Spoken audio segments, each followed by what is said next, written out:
Today we're going to tell you about our experience on the Cape Town, South Africa hop on hop off bus and tell you why it might be a great option for you.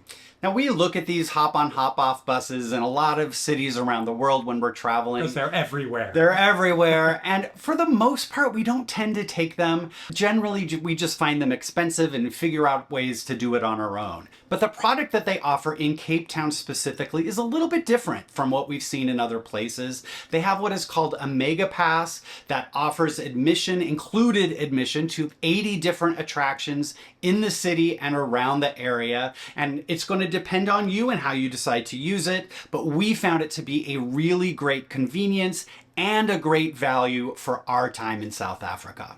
They have different ticket options you can look at depending on what you need. They have some that are just the hop on hop off bus. The one that we looked at, of course, was the Mega Pass. We got the 5-day pass, which was good for 5 consecutive days on the bus.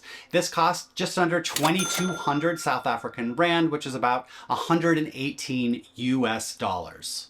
We're going to go through some of the things that we did while we're using this pass to kind of give you an idea of the value. But just so you know, if you added up all the separate things that we did, it was about 155 US dollars worth of value. So as far as a cost savings things, if you're going to use the pass enough, it can really be a good deal.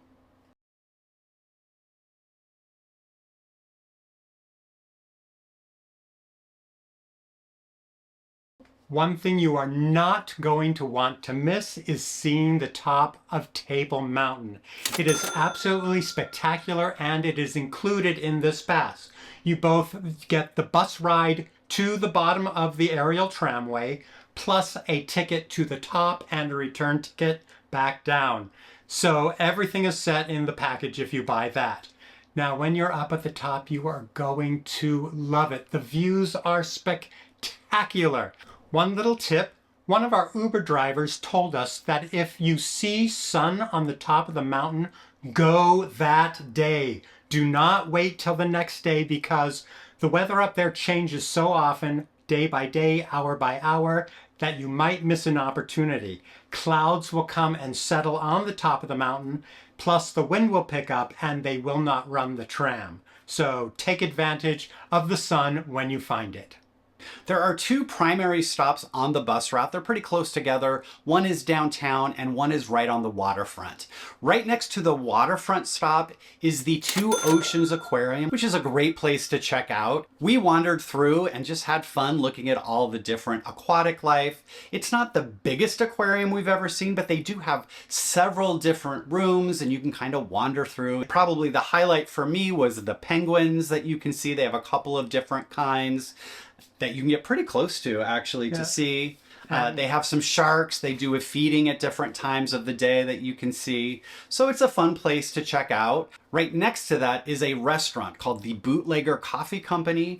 And if you get this Mega Pass, it does include a free breakfast bun, which we thought this was terrific. We went there and we really had pretty low expectations. We figured it'd be like a little Danish or something since it was free, but it was actually a good sized breakfast sandwich. So that was a great way to start one of our days. One note is that the pass does keep track of what you've done and you're only allowed entry for any of these things one time, no matter how many days you buy the pass for. So like this breakfast bun was terrific. We only got to do it once, even though we had the pass for 5 days. Other than the aquarium, there are quite a few activities that take place at the waterfront.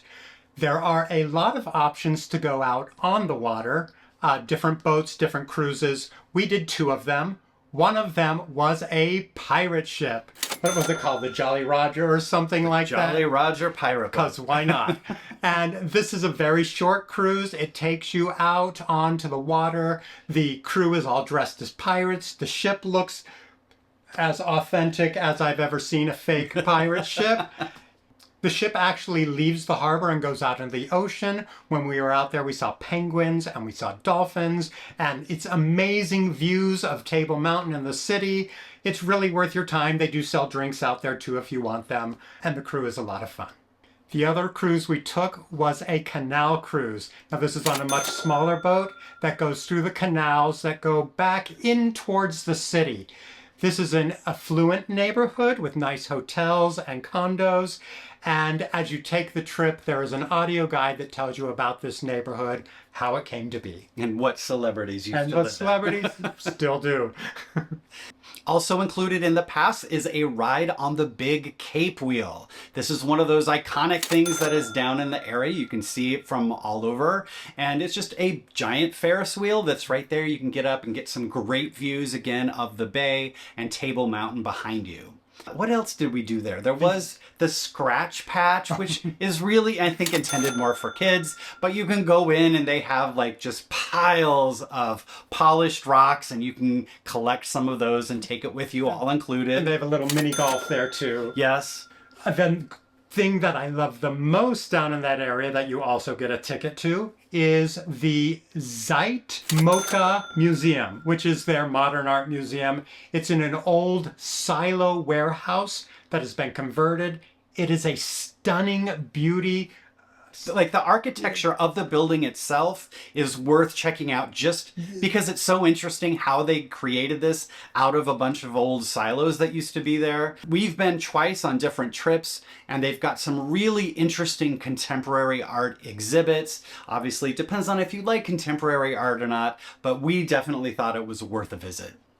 There are some things you're probably going to want to do that aren't directly on the bus route, but might be worth getting an Uber to go check out anyway. We did a couple of these. One is the Castle of Good Hope. Now, this is the old fort that used to be there in town, and you can go and take a tour and explore this old fort. They do have people there available to take you around on a walking tour that accept tips afterwards. We kind of just walked around. I kind of think we probably would have enjoyed it more if we had taken one of the tours, but we just walked around on our own. It's a very informative museum and we enjoyed that a lot. Another museum that we went to is the South African Museum. It is on the main park in the middle of downtown, and it's basically their Museum of Natural History, and they have some really nice exhibits inside on all sorts of biodiversity. One thing this region is known for is their wineries. There are many wineries scattered all throughout the region, and many of them are included if you want to go take a tasting tour at the winery. There is one that is directly on one of the hop-on hop-off bus routes. The other ones you're going to have to figure out your own transportation to by taking an Uber or getting a car for the day. But if you want to go check out some wineries, this could be a way to do it. There are many other things that we didn't do that are included in this pass. There are lots of museums. There are lots of like adventure and activity things that you can do. There are animal parks. There are other restaurants. There are like jewelry stores you can go check out. There is one notable attraction that is not included in the price of your ticket, and that is the Kirschenbosch Gardens. Now, the reason you might think it is because there is a specific bus stop at that location, but then you have to pay for yourself to get in. I think we paid about $25 US for both of us to get in there. It is definitely worth going to, however. I mean, for birders like us, we had a field day there, but it's just a beautiful garden with beautiful views of the mountain. There's a terrific restaurant there that you can get lunch. So even though it's not included, we would recommend that you go check it out. So finally, we should mention the bus itself. So there are like 30 different stops that you can get on and off as you go around the circuits. There are 2 major circuits, plus a smaller one that takes you to one of the wineries. And while you're riding around, there is an audio tour that gives you all the facts and stories and trivia about Cape Town. Some of these are very interesting. And so even on some of the longer routes where you're going to be on the bus for quite a while, there is always that entertaining commentary going on. Plus, it is just a beautiful city. The top of the bus is open, so if you have good weather, you're probably going to want to sit up there and just soak in the views of this beautiful city by the bay. We really, really enjoyed it. Now, as with any deal, this might not be a perfect fit for everybody, so here's a few things to consider before buying this pass. First, take a look at the activities that are offered. We don't know you. We don't know what you love to do. If you want to go shopping a lot, this may not be the best pass for you. But if you like doing a lot of activities, it might be a great fit. Another thing you'll want to consider is time. How long do you have that you want to devote to doing the things on this pass? If you already have a packed itinerary of other things you want to do, this might not be right for you. But if you, like us, we were there for a little over a week, having this 5-day pass was a perfect way for us to have things to do and to get to see a lot of the city. Third, consider where you're staying. If you are staying right in downtown, it's a fantastic option because you can walk right to the bus stops. If, like us, you're staying a little bit further out of town, then you will have to find transportation to get to the bus for your transportation. Our Ubers cost us about $7 to $9 US each direction. So we'd love to hear from you. Have you used a similar pass in your travels? If you're coming to Cape Town, does this sound like a deal you would consider? Let us know your thoughts down in the comments below. If you enjoyed this video, be sure to give it a thumbs up, and I will post links to some of our other videos right over here. Today and not tomorrow.